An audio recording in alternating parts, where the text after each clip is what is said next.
Okay, hey folks, I thought I'd make a little video on making graphs in Google Docs here. So this is Google Docs. You make a spreadsheet. You just so you go to your Google Docs or your Google Drive. You click on Create, and then you click Spreadsheet. So here I am, and I just put some fake data in here. Now I've got basically the same data kind of arranged in different ways, and I want to show you how this works. So first of all, I'm going to take this data right here, and I'm going to select it all. So I'm just swiping over all of it, and then I'm going to click Insert and Chart. Now in this case, the type of data I have labels up here, and then I have all numerical data. It's all quantitative, so 1 teaspoon, 2 teaspoons, 3 teaspoons. Now in that case, a bar chart is really not what you want.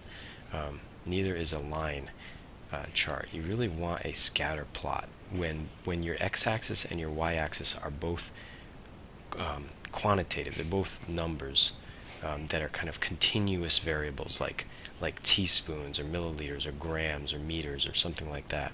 Then use a scatter plot. So I'm going to click this one here, and you can see it just makes a nice neat graph for me right off the bat.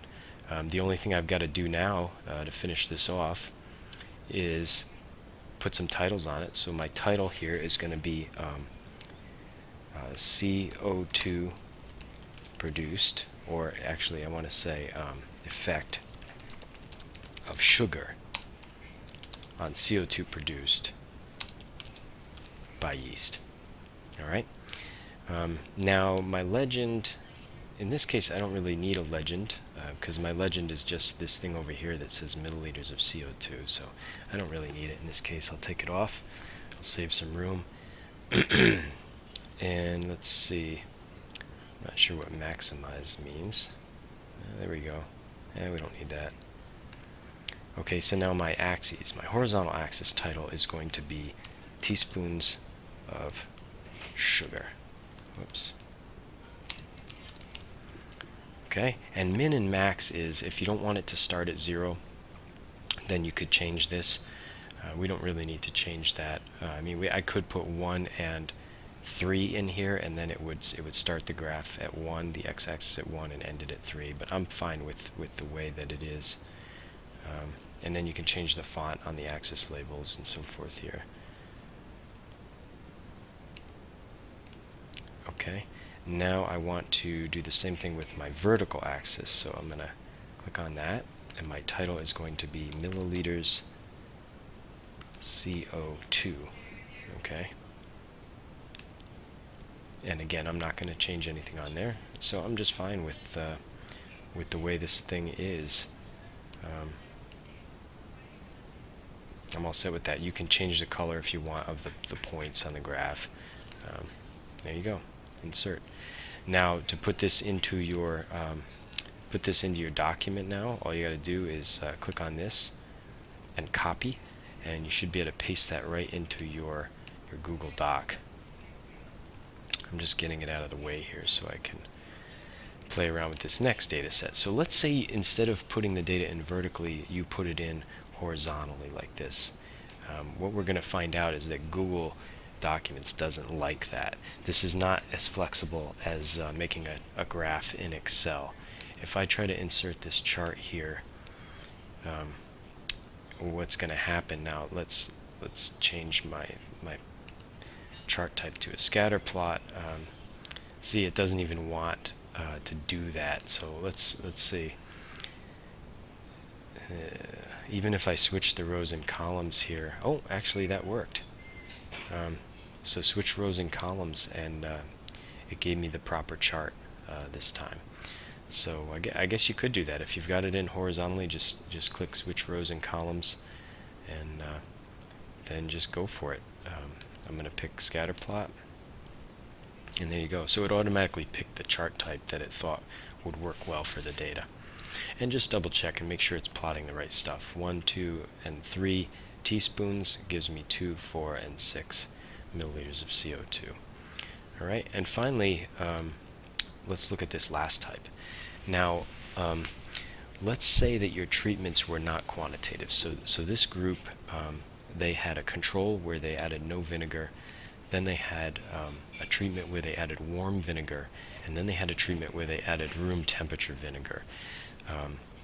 So there's no real way to put a number on that. I mean, even if you put temperature, you're not gonna show the difference between no vinegar and vinegar. So the best way is to just do a categorical treatment like this, and this is where you want to use a bar graph. So I'm going to start by just selecting all that, and let's see if this thing can figure out right off the bat what kind of chart that I want. Okay, it's trying to give me a pie chart. I don't want that. Let's go to the column chart. Okay, and this is exactly what I want here. Let's just make sure my data is right. 2, 4, and 6. That looks perfect. And now I'm going to go in here and I'm going to customize this again. Just put my title in there. Go down again and put my horizontal axis in and so forth. Okay.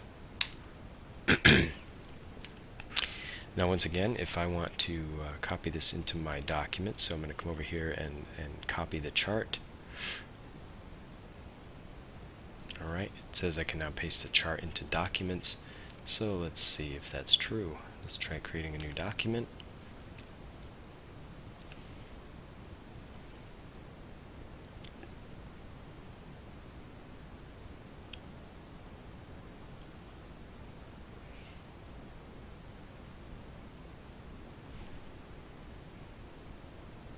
Okay, someday when this thing pulls up.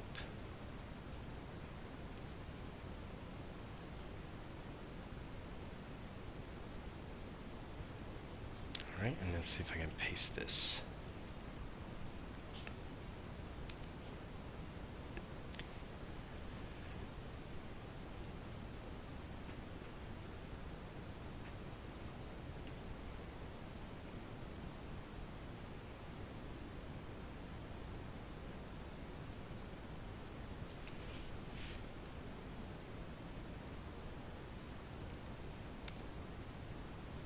See what happens here. Ooh, looks like the right one. Okay, and voila. And while we're at it, so let's say, you know, of course you can put tables in here and stuff too. And while we're at it, let's just look at how I would submit this. So to submit this on CR Teacher, just download a copy of it, and you can download it as a Word document. You can download it as a PDF file. Whatever you want to do. And then on CR Teacher, just go into the assignment. So let's say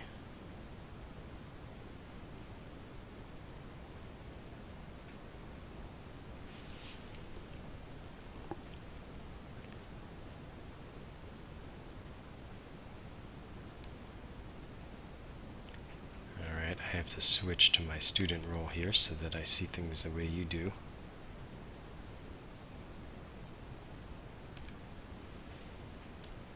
Sorry, this is slow.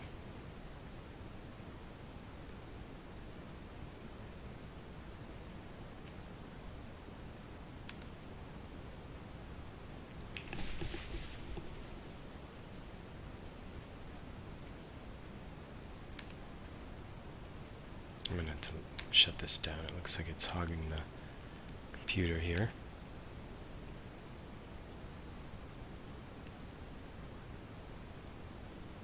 Okay, so now that I can see the assignment, so let's say I click on an assignment, and by the way, this is assignment 4, which we'll be doing next week, and then I just click upload a file. Of course, you'll be submitting this to assignment 2. Click choose file, and then I'll be able to look around on my computer, find the file that I just downloaded from Google Docs, the PDF file or whatever it is. Click choose file, find that file, and then click upload. We'll be all set. Alright, great. Have fun with that.